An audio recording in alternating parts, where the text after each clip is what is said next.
Você não tem necessidade de ficar preso a dogmas, a leis, a religiões, a religiosidade. Você tem por obrigação.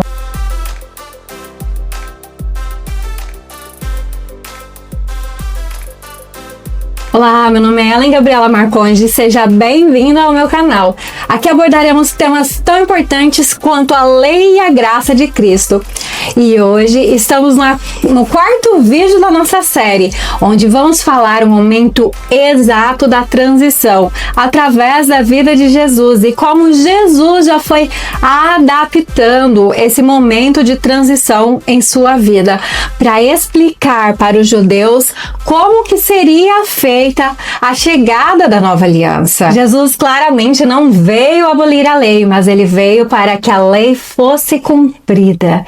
E foi exatamente o que Jesus fez através da sua vida aqui. Ele fez exatamente aquilo que o decálogo ou a lei mosaica apontava para ele, exatamente para Cristo, mostrando que a transição se cumpre de forma plena, transformando não por nossas ações externas, mas diretamente no nosso coração, refletindo de dentro para fora. Como vocês puderam notar na imagem na capa do nosso vídeo, o versículo enfático que está ali é Mateus 5,17. Eu digo que esse versículo ele é o ponto-chave e mestre da grande virada, pois é exatamente ali que diz que Jesus não veio abolir a lei, mas para que a lei fosse cumprida. Mas para que você entenda todo o contexto usado dentro desse versículo, é necessário que se leia os versículos posteriores a este. Olhe na sua tela aí que eu vou colocar um versículo para que você acompanhe exatamente aquilo que está escrito. Mateus 5, 17 e 18. Não penseis que vim revogar a lei ou os profetas. Eu não vim para revogar, vim para cumprir. Versículo 18. Porque em verdade vos digo que até que os céus e a terra passem, nem um i ou um tio jamais passará da lei, até que tudo se cumpra. Agora eu vou voltar ao questionamento aqui com você. Vamos lá. O que Jesus veio fazer aqui? Como fala o versículo 17. Jesus veio o quê? Cumprir a lei. A única pessoa que poderia cumprir a lei e fazer exatamente aquilo conforme da maneira certa que poderia ser feito, ou cumprir todos os mandamentos, as 613 leis, a única pessoa que seria capaz de fazer todo o cumprimento da lei seria Jesus Cristo. E é exatamente isso que Jesus afirma aqui no versículo 17, que Jesus veio para cumprir a lei. Mas nos versículos 18 diz o seguinte, que nada poderia ser alterado da lei a menos que ela fosse cumprida. Pergunto novamente para você, o que Jesus fez? Ele cumpriu a lei. A partir do momento que Jesus cumpre a lei, há então uma alteração na lei, assim como está lá em Hebreus 7, versículo 11 e 12, ok? Mas vamos deixar esse assunto um pouquinho mais para frente. Uma coisa que nós podemos observar também é que a palavra no grego vim cumprir, a palavra pleró, quer dizer exatamente que Jesus veio completar. É como se fosse o sentido de completar a lei. Ele veio até aquele ponto para que a lei cumprisse o seu exato papel. Logicamente que moralmente Jesus vive uma vida perfeita, até o momento do seu sacrifício, onde através do seu sacrifício é mudado todo o sistema cerimonial. E quando o versículo diz até que tudo se cumpra, é porque em Cristo há exatamente o cumprimento da lei. O objetivo é alcançado. E então, a partir daquele momento, se inicia um novo regimento, uma nova aliança, através do sacrifício de Cristo. Lembrando que a antiga aliança, ela apontava para Cristo.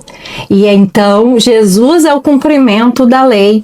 E então se inicia a nova aliança. Assim como está escrito em Romanos 10, versículo 4. Porque o fim da lei é Cristo, para a justiça de todo aquele que crer. Como nós podemos ver aí na tela, o significado da palavra fim da lei é telos nomoi, nomo, telos nomo, no grego. E quer dizer que a palavra telos significa fim, ou meta, ou propósito. Então, ou seja, Cristo é a conclusão quanto à realização da lei. E por que fala justiça? Porque para a justiça, a lei exigia cumprimento. E Jesus ele tem a justiça pelo exato cumprimento da lei. Coisa que ninguém podia fazer, e através de Jesus ela passa a ser alcançada. Durante a vida de Jesus, nos 4 evangelhos, você pode perceber que o objetivo de Jesus é sempre enaltecer a lei moral. Fazer com que as pessoas tenham uma percepção maior em relação ao seu próximo. Assim como diz em Jeremias 31, versículo 33, onde Jesus diz que colocará a lei em nosso coração. Para a nova aliança, claramente, a lei moral, ela continua em vigência. A diferença é que essa lei, ela passa a ser escrita dentro do coração. Há uma mudança de espírito, uma mudança de vida, uma mudança de caráter. Não é necessariamente seguir a lei em pedra, mas aquilo que Deus escreve em nosso coração a partir do momento em que entregamos a nossa vida verdadeiramente a Ele. A lei, claramente, ela deixa de ser um fardo e passa a ser algo que você sente prazer em obedecer à lei. Ela passa a ser prazerosa, nos capacitando a viver em santidade e a cumprir os ensinamentos de Jesus, os seus mandamentos, caracterizado e encontrado na palavra de Deus pela definição da palavra grego, entole.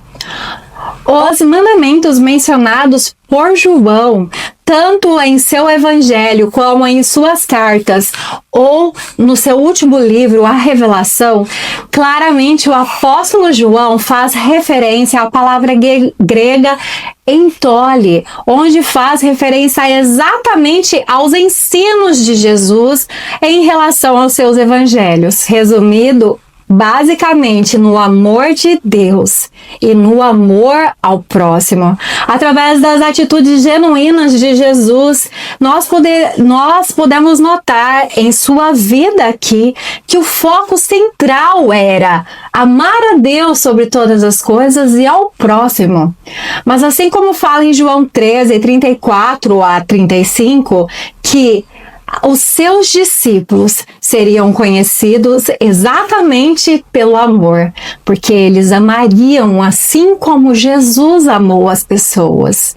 Existem pessoas que não compreendem a profundidade da lei de Jesus, e claramente quando nós tentamos explicar sobre a nova aliança, eles vêm batendo no peito e fala que a guarda do decálogo é necessária, a lei mosaica ainda é necessário, e se esquecem de compreender o real sentido daquilo que realmente a palavra de Deus nos fala. Em Mateus 5 a 7, Jesus claramente começa a explicar alguns mandamentos do decálogo, mas Como você pode ver, ali é enaltecido apenas mandamentos morais e nenhum mandamento cerimonial. Propositalmente, Jesus não menciona sábado no Sermão do Monte, onde é um sermão bem amplo e explicado, mandamento por mandamento, em relação a Deus e ao próximo.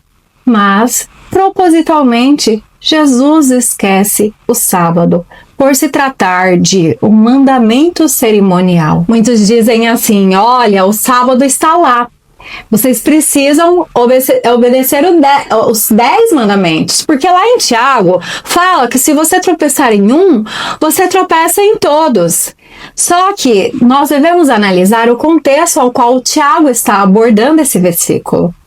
Ali claramente Tiago está dizendo que, dentro do contexto, é impossível para o ser humano cumprir todas as 613 leis. Por isso existe a justificação por meio da fé em Cristo.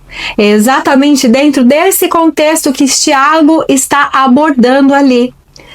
E voltando para o ensino de Jesus em Mateus 5, 6 e 7, Jesus está complicando ainda mais a questão do decálogo, pois ele está fazendo a transição onde antes você se matar alguém, você precisasse de uma ou duas testemunhas e você seria preso. Agora o fato de você falar mal da pessoa e não precisaria de testemunha, você também poderia estar sofrendo as penalidades do juízo final.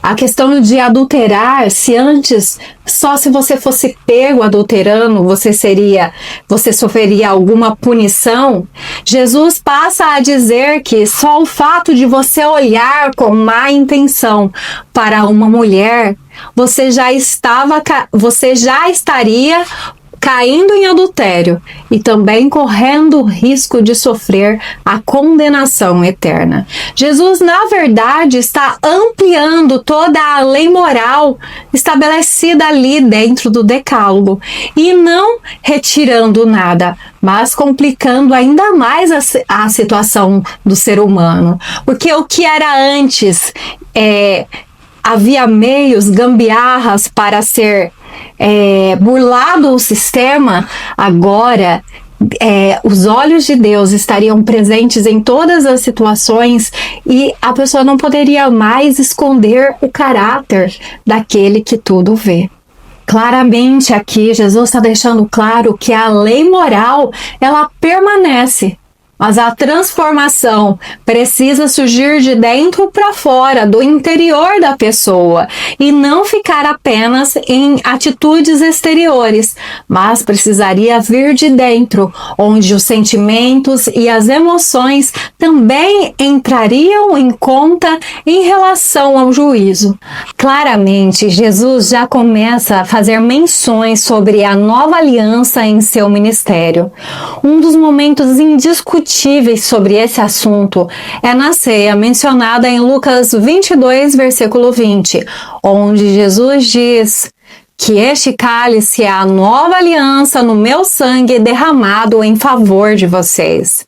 Claramente, Jesus, nesse versículo, já dá uma abertura muito grande para aquilo que já estava vindo e viria posteriormente. Odres velhos em vinho e vinho novo. Em Lucas 5, 37 a 38, ninguém coloca vinho novo em odres velhos. Se assim fizer, o vinho rompe o odre e ambos se perdem. Mas o vinho novo deve ser colocado em odres novos.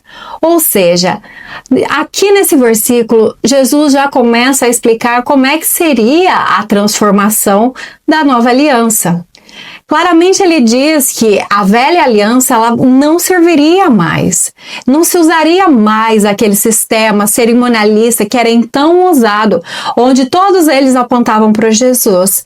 E Jesus ele era o cumprimento exato dessa aliança.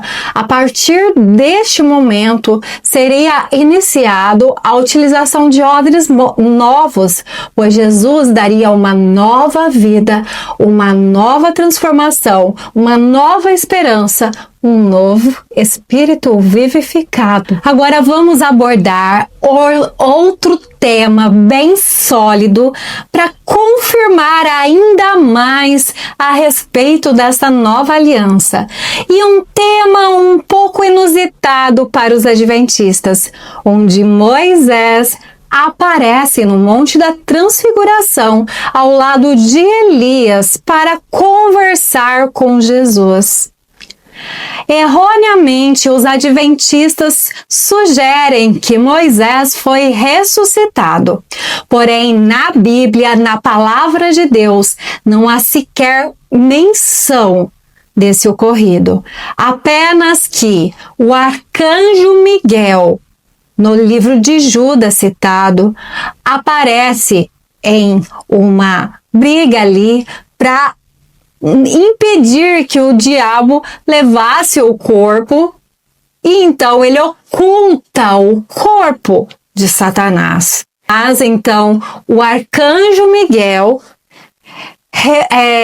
diz o seguinte: o Senhor te repreenda, deixando claramente que ele era um anjo e não tinha posição nem sequer para repreender, mas deixa para que Jesus o repreenda, para que Deus o repreenda, pois ele não tinha autoridade divina para repreender o próprio diabo. Então, claramente, nesse versículo, nós vemos dois problemas. Moisés não é ressuscitado e também o arcanjo Miguel não tinha autoridade divina para repreender o diabo. Voltando aqui em algo inusitado, então, como Moisés estaria ali se ele não foi ressuscitado? Temos mais uma abordagem em relação ao sono da alma, onde fica uma questão bem interessante, bem difícil de concordar perante a Bíblia, já que a Bíblia deixa bem claro em seus versículos e não há nada oculto na palavra de Deus.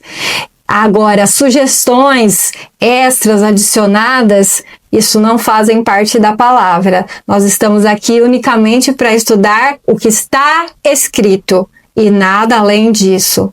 Voltando aqui para o versículo, olhe para a sua Bíblia aí, ou olhe para a tela, Marcos 9, 3-8.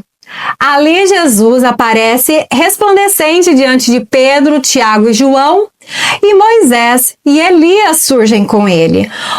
Moisés representando a lei e Elias os profetas. Pedro, tomado pelo espanto, sugere então que se faça a cabana para ele, deixando bem claro que ali a aparência era visível de Elias, que foi arrebatado vivo, e Moisés, que não estava, não foi ressuscitado. Como Moisés estaria presente ali? Outro questionamento inconscientemente ele colocava três ao mesmo nível. Ou seja, Jesus ele estava no mesmo nível, no mesmo patamar ali dos profetas, da lei e agora Jesus. Mas imediatamente a nuvem cobre e em uma voz declara: "Este é meu filho amado, em quem me comprazo", deixando claramente que Jesus não estava no mesmo nível dos profetas ou de Moisés. Jesus era superior, deixando claro que a nova aliança é algo superior, algo melhor que estaria por vir. Logo em seguida, Moisés e Elias desaparecem, deixando claro que o Filho de Deus continuaria a partir daquele momento. A partir daquele momento, o regimento seria através dos ensinos de Jesus, através do mandamento entole, o amor a Deus, o amor ao próximo, a lei moral estabelecida no caráter do ser humano. O autor de Hebreus confirma isso no capítulo 7. Se você tiver interesse ali, leia todo o capítulo. No versículo 2 diz que Jesus não pertencia ao sacerdócio de Arão, e sim ao sacerdócio de Melquisedeque. E no versículo 11 e 12 diz que quando há mudança de sacerdócio, automaticamente há mudança de lei. Portanto, então, a partir daquele momento, Jesus diz em João 8,31, se vocês permanecerem firmes nas minhas palavras, certamente serão os meus discípulos. Se nós obedecemos à vontade de Deus, fazendo o que Jesus fez, praticar o que Jesus praticava, amar como Jesus amou, certamente seremos conhecidos como seus discípulos. E realmente, será que há um prazer melhor do que ser reconhecido como um filho e como um discípulo de Jesus? Certamente que não há. Sucessivamente, no livro de João, há várias dicas sobre como ter uma vida santa e de acordo com a vontade do nosso Deus. Vamos então ver alguns versículos que o apóstolo João então deixou para nós de orientação. Vamos lá. João 8, versículo 51, Jesus diz: asseguro-lhes que, se alguém guardar a minha palavra, jamais verá a morte. Uau! Será que é por isso que Moisés apareceu no Monte da Transfiguração? Porque ele guardou os mandamentos? Eu sou a luz do mundo. Quem me segue não andará em trevas, mas terá a luz da vida. João 12, 46. Quem rejeitar e não receber as minhas palavras, já tem quem o julgue. A palavra que eu tenho pregado é que o julgará no último dia. Ou seja, aqui, Jesus está deixando claro nesse versículo 12, 48, que a palavra que Jesus tem pregado, os seus ensinamentos que ele tem proporcionado, isso sim será de julgamento para os últimos dias. Assim como fala lá em Mateus, aliás, assim como fala em Apocalipse 12, versículo 17, onde muitos gostam de usar esse versículo, que fala que os remanescentes são os que guardam os mandamentos de Deus e têm o testemunho de Jesus, claramente ali João usa a palavra entole para mandamento. São os ensinamentos de Jesus. E o versículo de João aqui confirma, no João 12, 48, que fala que a palavra que Jesus tinha pregado é o que servirá de julgamento para os últimos dias. Para você que fica aí preso no decálogo, preso na lei mosaica, saiba que para o dia final o que vai pesar é se você viveu como Jesus viveu. Se você amou como Jesus amou, se você seguiu os passos que Jesus ensinou e não a lei mosaica. Tá entendido? Vamos lá. Assim, entendemos que a lei da nova aliança são os mandamentos de Jesus. Passa o decálogo, ele fica lá para trás. Ele foi só o pedagogo, assim como está escrito em Gálatas. Serviu apenas para ensinar. E agora, a lei, ela é escrita no coração.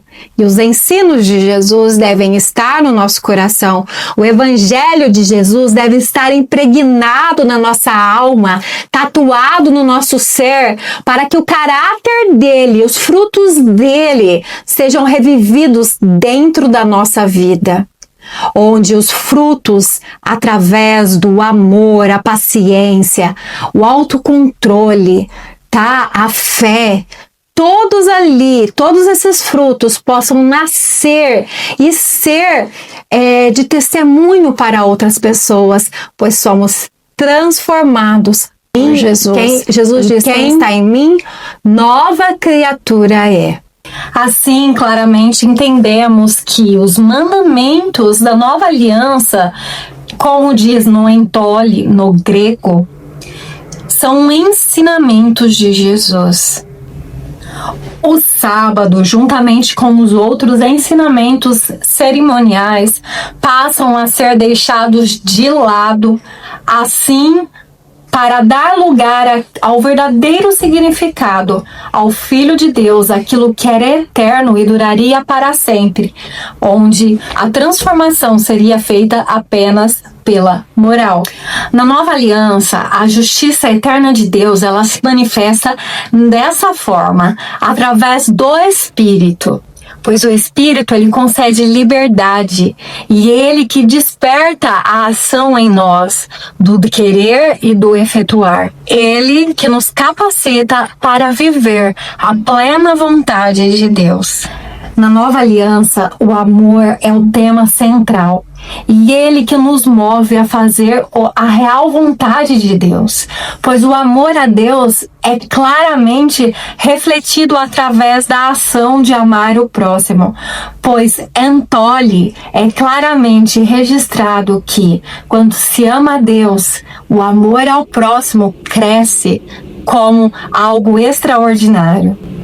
A prática da santidade produz frutos. A moralidade e a justiça não são mais algo externo, aparente, mas passa a ser algo interno e que reflete exteriormente.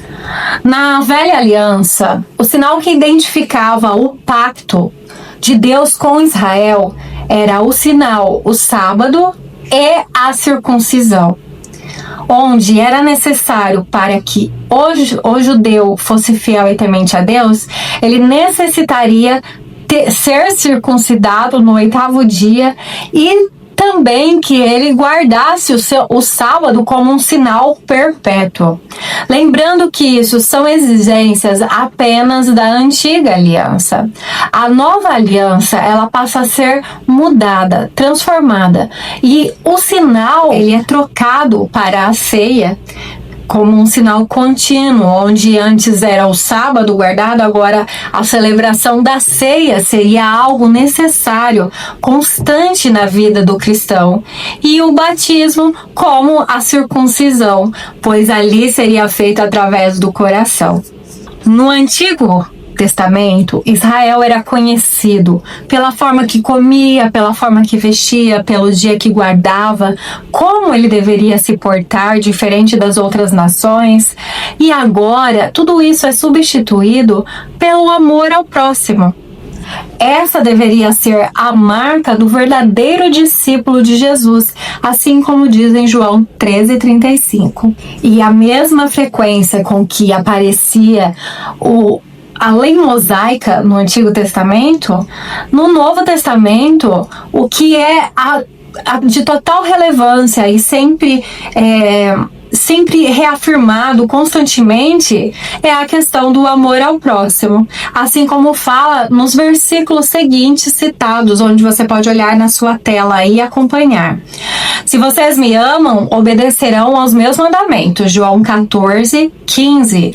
A palavra para mandamentos aqui continua sendo em Tole, tá? Não seria o decálogo, seria os ensinos de Jesus. João 14:21. Quem tem os meus mandamentos e lhe obedece é o que me ama. Seria também a palavra para mandamentos, a palavra em Tole. Eu sugiro que você pegue e procure aí na sua casa um site que tenha a tradução do grego para português da Bíblia. Coloque os versículos que nós estamos estudando aqui para você ver que ali a palavra para esse mandamento é em Tole, não é a lei mosaica, tá? Aqui claramente são todos os ensinamentos de Jesus. João 15:10. Se vocês obedecem aos meus mandamentos, permanecerão no meu amor. Ou seja, Jesus está falando assim: se vocês permanecem nos ensinamentos que eu dei a vocês, vocês permanecem no meu amor. João 15:17. Esse é o meu mandamento: amem uns aos outros. Se você não acredita no que eu estou falando, que entolhe aos mandamentos de Jesus, Jesus faz o favor de esclarecer aqui no versículo 15, no capítulo 15, versículo 17, que este é o mandamento dele, que amem uns aos outros. É entolhe. Este é o seu mandamento, que creiamos em seu Filho? Olha, o que diz lá em Apocalipse 12:17? Qual que é os mandamentos, então? Se lá está em Tole, tem o testemunho de Jesus, aqui claramente nós encontramos em João 15:17 e 1 João 3:23. Este é o mandamento, que creiamos em seu Filho Jesus, Cristo, e que nos amemos uns aos outros. Que coisa! Aqui está exatamente o que quer dizer os mandamentos do capítulo de Apocalipse 12, no versículo 17. Que coisa! Então, não seria. Então, o remanescente não é o que guarda o decálogo. Não. O remanescente, ele guarda os ensinamentos de Jesus Cristo e o testemunho dele. O testemunho dele é o espírito de profecia e não é os livros da Ellen White, tá? Ellen White simplesmente se aproveitou da Bíblia para colocar esse nome em seus livros. Acorde, irmão! Espírito de profecia é o testemunho de Jesus. O testemunho de Jesus é o que está revelado na palavra dele, na Bíblia, tá? Ele não deu autoridade para outro profeta fora do cânon bíblico sair escrevendo o livro e mudando a palavra dele. Tá? Claramente eu tô mostrando para você aqui o significado de Apocalipse 12, versículo 17. Quando vocês citam e não estudam e não sabem o significado real disso. Procurem na Bíblia, dentro do Evangelhos, tá? Dentro do significado do grego para o português, do hebraico para o português, para vocês verem o real significado disso e não serem enganados por qualquer vento de doutrina. O sinal de iniciação para a nova aliança é o batismo. Mas o batismo, ele é um efeito simbólico, porque na verdade o espiritual, o que importa é mesmo você entregar o seu coração a Jesus e ser justificado pela fé nele.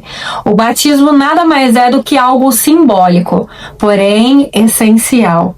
Quando Jesus se apresenta a João Batista, ele se apresenta ali para pedir o batismo, para dar prova de que realmente era necessário o batismo a todos aqueles que estariam sujeitos à nova aliança e aceitassem Jesus como seu Senhor e Salvador. Jesus, ele não precisava ser batizado, mas se deixou ser batizado para dar exemplo e testemunho a todos aqueles que viriam posterior a ele. Assim como Moisés também foi circuncidado para dar exemplo a ele e aos que estavam à sua volta do que seria necessário fazer como um israelita. Além disso, Jesus instituiu o batismo como parte da grande comissão, assim como está em Mateus 28, do 19 ao 20. Portanto, vão e façam discípulos em todas as nações, batizando-as em nome do Pai, do Filho e do Espírito Santo, ensinando-as a obedecer tudo o que eu ordenei a vocês, e estarei sempre com vocês até o fim dos tempos. Até o fim, quem estará conosco é Jesus. É Ele que tem a palavra final. É Ele que deixou seus evangelhos aqui para nós seguirmos. Nós não devemos seguir nenhuma outra instrução, a não ser aquela que está unicamente na palavra de Deus. Eu sugiro para você, adventista, que você pegue sua Bíblia e leia sem fontes extras, só você e Deus.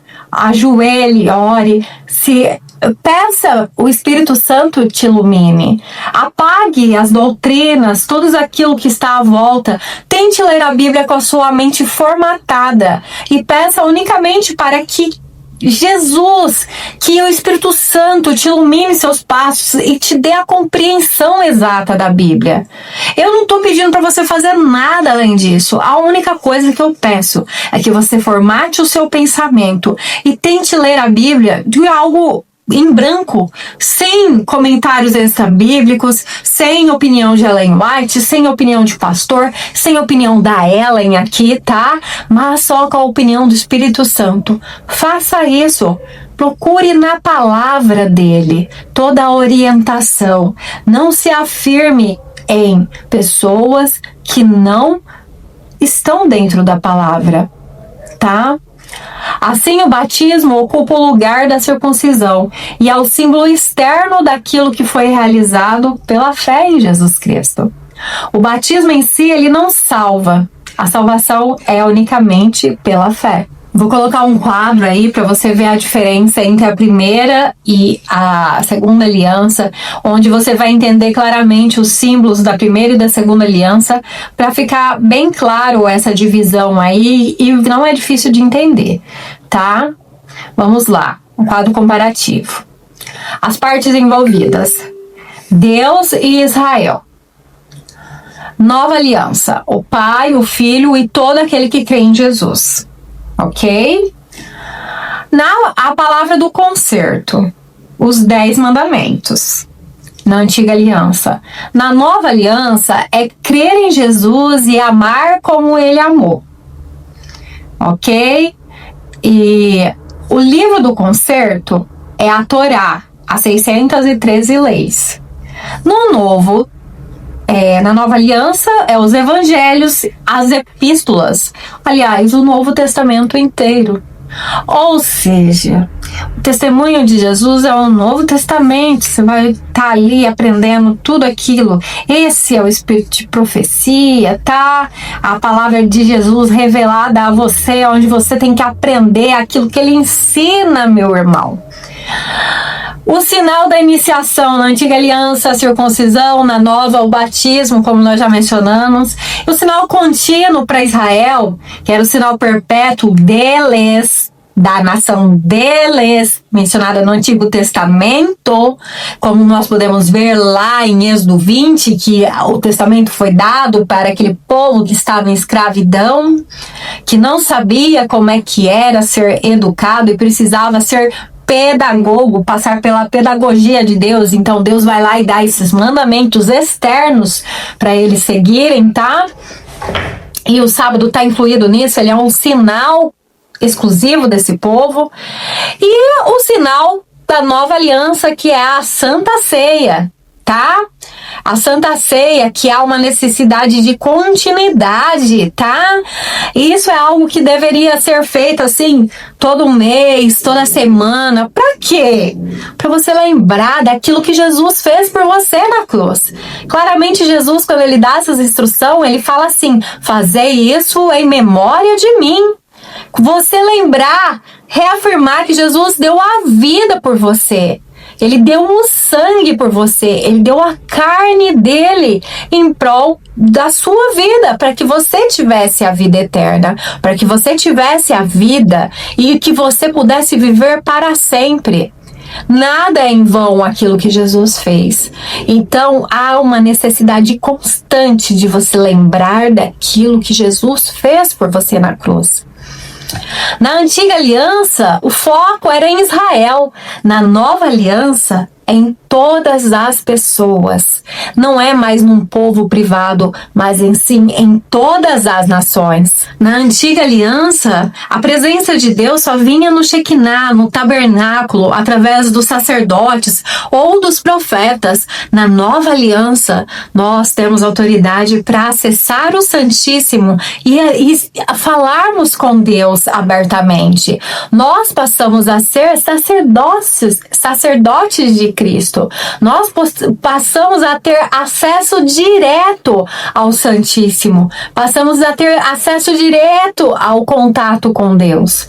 Hebreus 11:12 diz que se o sacerdócio levítico fosse perfeito, não haveria necessidade de que outro sacerdócio viesse segundo a ordem de Melquisedeque. Pois mudando-se de sacerdote, necessariamente faz mudança de lei, tá?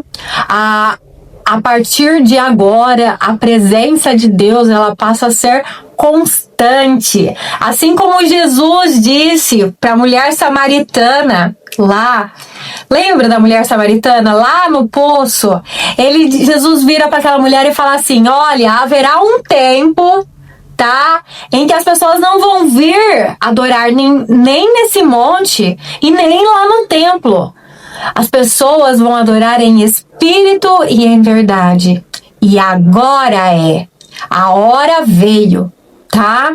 A hora já veio. A partir do momento que Jesus morre na cruz, isso torna-se uma realidade. Você já não tem mais necessidade de estar indo adorar em um templo. Você não tem necessidade de estar indo adorar na igreja. Você não tem necessidade de estar indo em um lugar exclusivo para adoração. Mas aqui mesmo, no lugar que você tá, se você se prostrar de joelho, entregar o seu coração a Jesus verdadeiramente, Ele irá ouvir a sua voz. Ele irá ao seu encontro. Mas para isso você tem que ter um contato com Ele direto, buscar a Ele, entregar o seu coração a Ele, se tornar filho dele. Pois afinal, Jesus pagou o preço, Ele deu a vida por você. Graças a Ele, hoje você tem a oportunidade de viver uma nova vida, em viver em novidade de vida. Graças a Jesus, você tem a oportunidade de ter a vida eterna. Você tem a oportunidade de ter o caráter transformado, dos frutos do Espírito nascer no seu ser. Graças a tudo aquilo que Jesus fez na cruz, você não tem necessidade de ficar preso a dogmas, a leis, a religiões, a religiosidade. Você tem por obrigação de viver em santidade de acordo com a palavra de Deus, porque Ele transformou a sua mente e o seu coração, e a liberdade. Jesus diz que onde há o Espírito dele, há liberdade. É libertador amar a Deus, é libertador servi-lo. Você não vive mais aprisionado pelas garras do pecado, não está mais sob a maldição da lei. Você está livre pelo sangue de Cristo, justificado pela fé em Jesus, daquele que fez tudo, que cumpriu toda a lei e te livrou da maldição do pecado. Na nova aliança, tudo se converte em Cristo. Olha aí na sua tela e vamos ver o que é a nova aliança, o que se retrata a aliança. Em João 14,6 diz que Ele é o caminho, a verdade e a vida. O bom pastor, em João 10, 11 e 14. João 8,12 diz que Ele é a luz do mundo. Diz em João 10, 7, que Ele é a porta. O primeiro, o último, em Apocalipse 22, 13. Ele é o grande eu sou. Em João 8,58. Ele é o pão da vida, em João 6,35. A água da vida, em João 4,14. A ressurreição e a vida, em João 11,25. Toda a autoridade do céu foi dada a Jesus. E se hoje você tem livre acesso ao céu, foi graças à vida dele que ele entregou por você. O ensino de Cristo é a expansão da lei, é a ampliação da lei.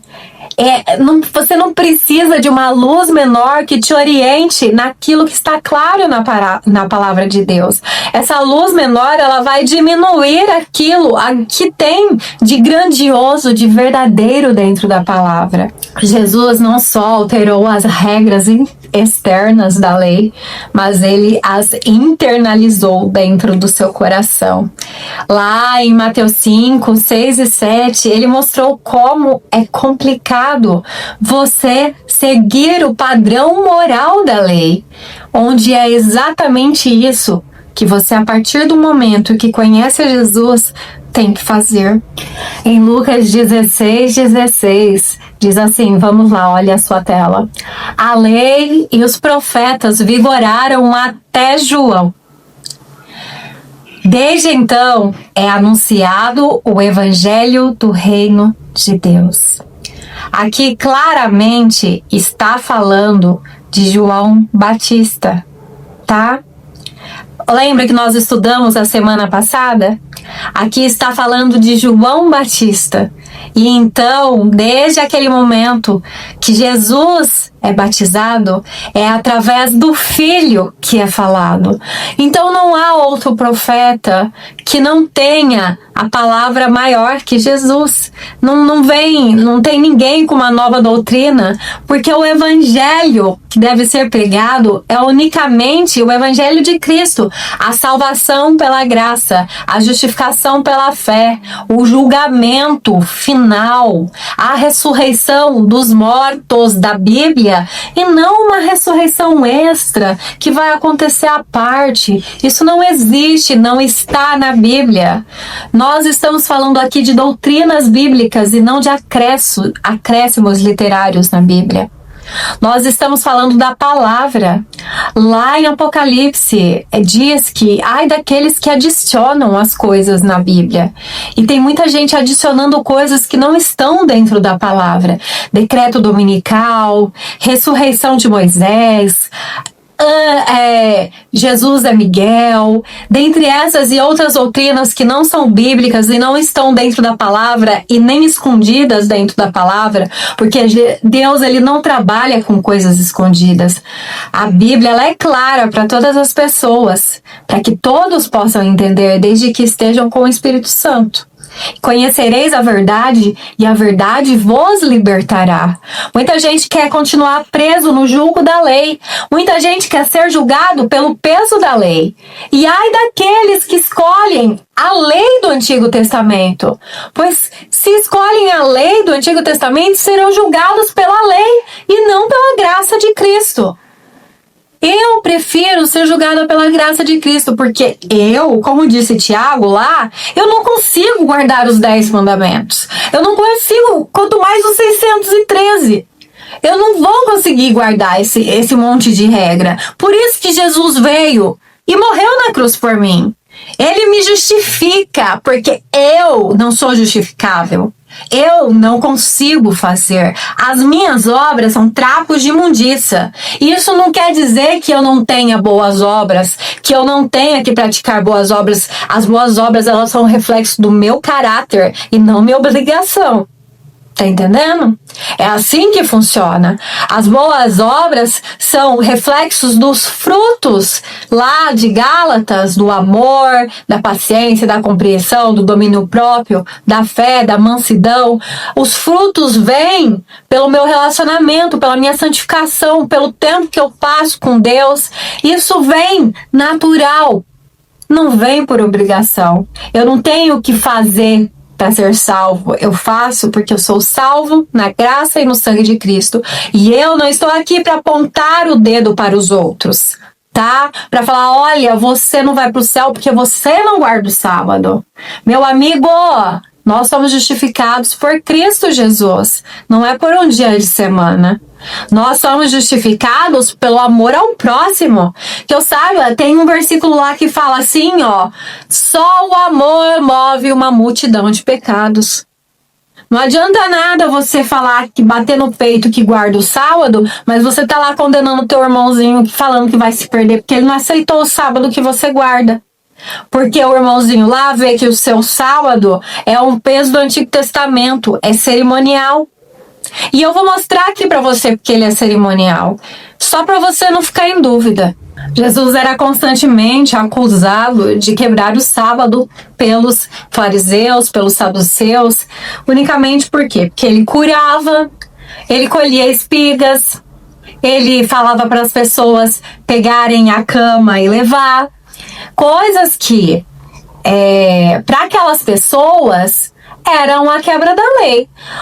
Poxa vida, porque Jesus fazia questão de bater de frente com as leis cerimoniais? Se o sábado era de fato tão importante, será que isso não deveria ficar memorizado de outra forma? Ou será que Jesus ele não deveria ter frisado, olha, seria melhor se vocês guardassem assim do que assim? Mas você não encontra Jesus falando do sábado exclusivo, mas você encontra ele falando da questão de adoração a Deus, você encontra ele falando da questão de amor ao próximo, você encontra ele falando da relevância de servir as pessoas, mas não do cerimonialismo em questão do sábado. Muito pelo contrário, todas as vezes, quando é abordado o sábado, Jesus está em momentos controversos. Eu não estou aqui falando que Jesus estava quebrando o sábado, porque como eu disse lá em Mateus 5,17, Jesus cumpriu a lei, Jesus era judeu. A missão de Jesus era cumprir as 613 leis. Ok? Eu estou falando que Jesus começou já a fazer a transição para a maneira correta, onde seria a moral verdadeira, o caráter moral da lei que continuaria. E o sábado, ele não se encaixa na questão moral. Para começo, você sabe o que é o jubileu? O jubileu na Torá, no capítulo 25 de Levíticos, ele retrata justamente aquilo que Jesus fez. Na Torá, diz o seguinte: a festa do jubileu era um tempo santo estabelecido por Deus para Israel, celebrada a cada 50 anos. O Senhor ordenou que Moisés, no Monte Sinai, que o povo deveria contar 7 semanas de anos, 7 ciclos, 7 anos, 49 anos. No final desse período, o dia da expiação, Yom Kippur, o sacerdote deveria tocar o shofar e em todo o território seria declarado a liberdade da terra. Isso está em Levíticos 25, do 8 ao 10. Se você ficar em dúvida, você pode estar pesquisando sobre isso. Então, o que acontecia nesse ano? A liberdade para os cativos. Todos os escravos hebreus eram libertos e ninguém poderia permanecer em cativeiro porque o povo pertencia a Deus. Haveria a restauração da herança, as propriedades e terras que haviam sido vendidas ou perdidas retornavam às suas famílias originais. Isso garantia que nenhuma família de Israel perdesse a identidade ou o seu sustento. Havia perdão e descanso econômico e uma proclamação de um novo tempo. Qual o significado espiritual do jubileu? O jubileu, ele apontava exatamente para Jesus e para aquilo que Jesus faria na cruz. Jesus morreria e daria a liberdade para o ser humano. Era exatamente o que representava o jubileu: liberdade, restauração e reconciliação. Em Lucas 18 a 21, ele lê Isaías e ele fala: hoje se cumpriu essa palavra. Ele está dizendo: eu sou o cumprimento do jubileu, eu sou aquele que liberta os cativos, eu sou aquele que restaura o que foi perdido, eu sou o que dá descanso e provisão do Pai. Ou seja, quando Jesus lê ali Isaías 61, ele está falando: eu sou a razão do jubileu. Sou eu estou aqui na frente de vocês e eu vou cumprir exatamente aquilo que foi prometido dentro da lei. A lei, na verdade, ela era uma profecia e todos aqueles acontecimentos, todas as festas eram proféticos e se cumpriam na pessoa de Jesus. Então vamos ver então o caráter de cada uma delas. O interessante é que todos esses símbolos, eles estão localizados sempre no mesmo lugar. A parte cerimonial, ela está organizada com todas as partes cerimoniais.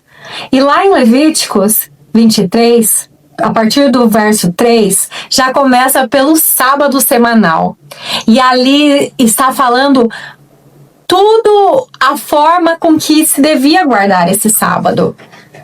E o cumprimento está em Cristo. Assim como está em Mateus 12, 8, que Jesus diz: eu sou o Senhor do sábado. Ele é aquele que dá o descanso às almas, como fala em Mateus 11, 28 a 29. A Páscoa, Pesach, em Levíticos 23:5, nada mais é o cumprimento em Cristo, e representava a libertação do Egito e Jesus a libertação do pecado. Ele é o verdadeiro Cordeiro Pascal. Em Coríntios 5, versículo 7. A festa dos pães asmos, Levíticos 23, do 6 ao 8, se cumpriu em Cristo, porque ele é o pão vivo que desceu do céu, que está lá em João 6, versículo 35. A festa das primícias se cumpriu em Cristo. Jesus ressuscitou como a primícia dos mortos. Olha só, gente, vamos lá. Se Moisés tivesse ressuscitado, Jesus não seria a primícia, tá? Mas a Bíblia, ela é clara, a Bíblia não mente. Essa ressurreição da primícia não era uma ressurreição que Jesus fez, tá? E como os outros do qual ele ressuscitou. Quando Jesus faz ali a ressurreição de alguns mortos, todas as pessoas que ele ressuscitou voltam a falecer. Pois aquela ressurreição não era a ressurreição transformada. Não era a do corpo transformado, que foi a qual Jesus teve. Jesus é a primícia dos corpos transfigurados, de como nós seremos após a primeira ressurreição, tá? Então, ele é a primícia. Se ele tivesse ressuscitado Moisés e Moisés estivesse vivo, como de fato é mencionado por alguns adventistas, seria necessário que Moisés também fosse transfigurado, pois ele está vivendo eternamente lá no céu. E aí, essa ressurreição, ele seria o primeiro. Então, Jesus já não é a primícia dos que dormem. Seria Moisés. E aí já está o erro, ok? Então, essa ressurreição da primícia, ela é muito importante, tá? Outra questão. A festa de Pentecostes se cumpre em Atos 2 com o derramamento do Espírito Santo. O dia da expiação, Yom Kippur. Nós já falamos, né? O dia da expiação, cumprimento em Cristo, na cruz. A festa dos tabernáculos, Levíticos 23, 34 a 36. Lembrava a habitação de Israel nas tendas do deserto. E agora, João diz que o Verbo se fez carne e habitou entre nós. É a habitação de Jesus. Enquanto Deus habitava ali nas tendas, na época de Israel, Jesus vem e habita no meio do seu povo. A festa das luas novas, cumprimento em Cristo, representa o recomeço, a renovação cumprida em Cristo, que faz novas todas as coisas. Ou seja, a restauração. As luas novas, elas representam a mudança de vida, aquilo que Jesus proporciona na vida de cada um. E os anos sabáticos, cada ano que a terra descansava, apontava para o descanso definitivamente que as pessoas teriam com a volta de Cristo, a provisão dele, que se cumpre e não se cumpre mais na nossa suficiência, mas na suficiência de Cristo, em confiar que ele é o Rei dos Reis e o Senhor dos Senhores.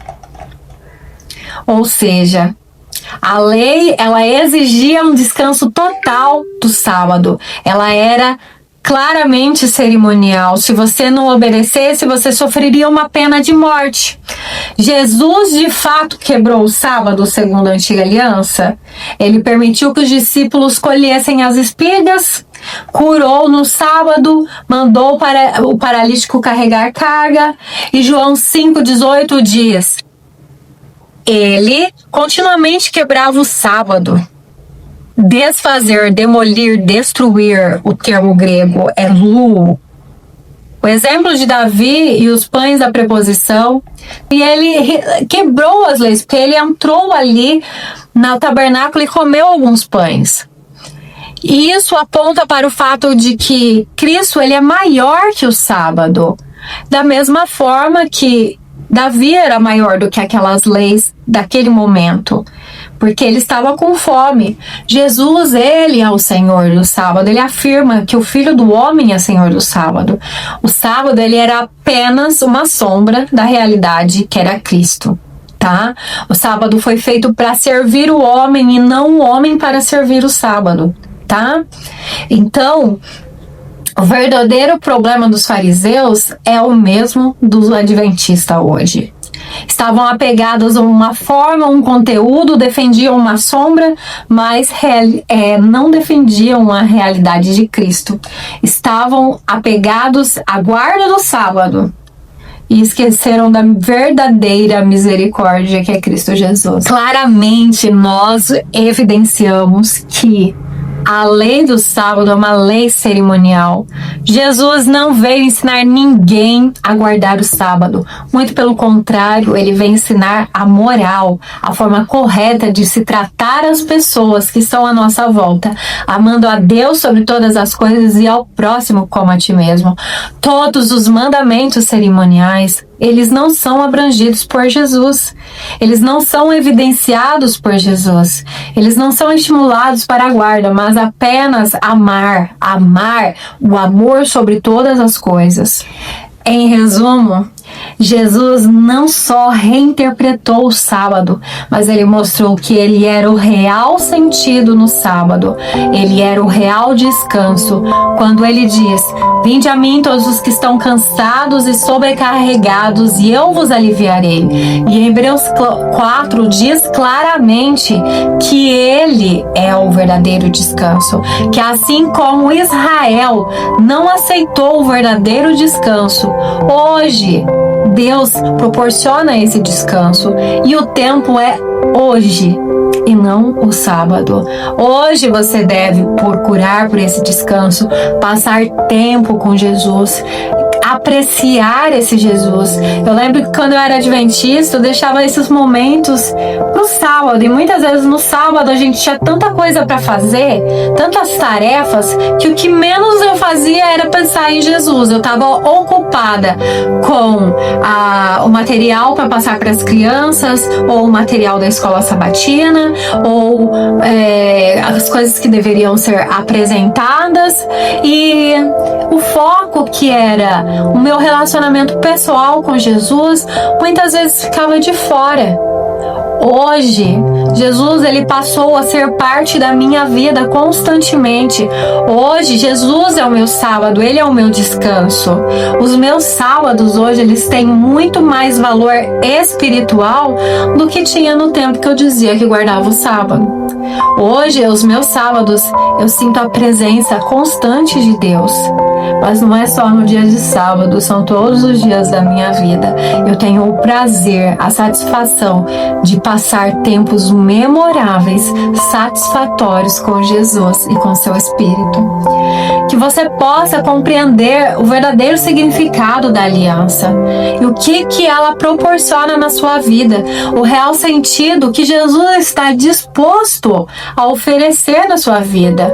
Gente, não foi barato, embora você conheça pela graça, não foi de graça. Custou a vida do Filho de Deus. Jesus morreu por você para que você tivesse vida em abundância, uma vida transformada, revigorada, uma vida que, através dele, você pudesse ser transformado, ter uma mudança de mente, de caráter, ser vivificado no Espírito. Que o Espírito do nosso bom Deus habite em seu coração verdadeiramente. Permita-se ser transformado por Ele. Que hoje você feche seus olhos e peça para que Ele encontre você verdadeiramente, para que você conheça essa graça transformadora que só Jesus pode proporcionar.